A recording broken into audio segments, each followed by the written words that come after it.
Hey there, Dan at danliberto.com, where we are improving influence and reaching a greater potential. And I'm just sitting here enjoying a nice little walk with the family. There they are. Anyway, so we're talking family with family, so we're going to talk family here just for a few seconds. And one of the things I see that is a big question these days is discipline. So what do you do? What's a way to discipline your children? And I have a few tips for you in that regard.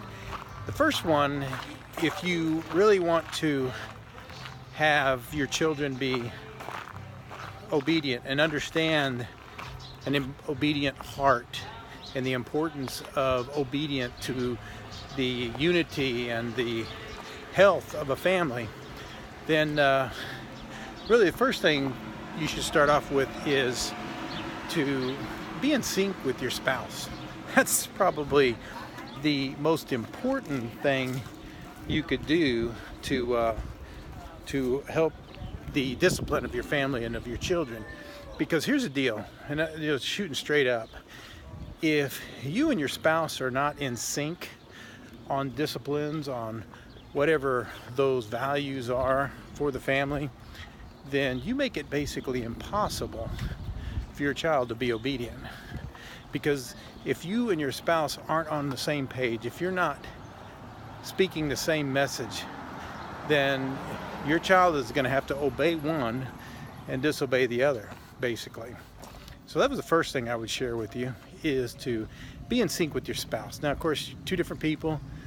You're not going to agree on everything. That's the story of relationship.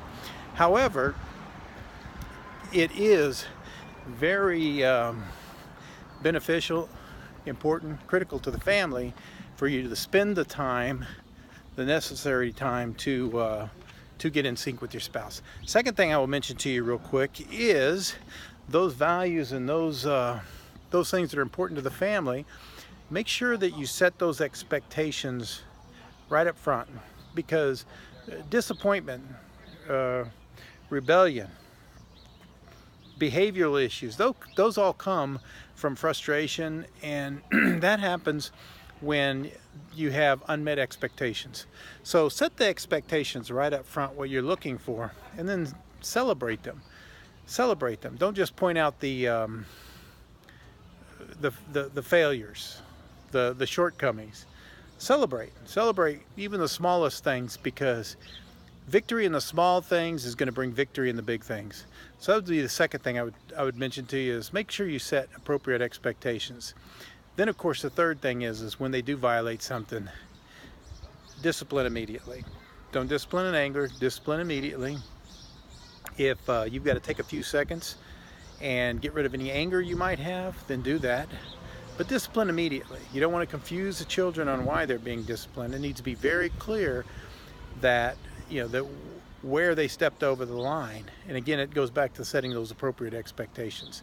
So there's my 3 tips for you. Hopefully that was beneficial. Again, for the families.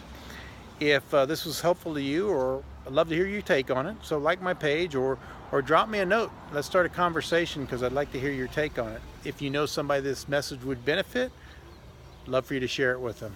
All right? Until the next time we talk, this is Dan at danliberto.com. Take care.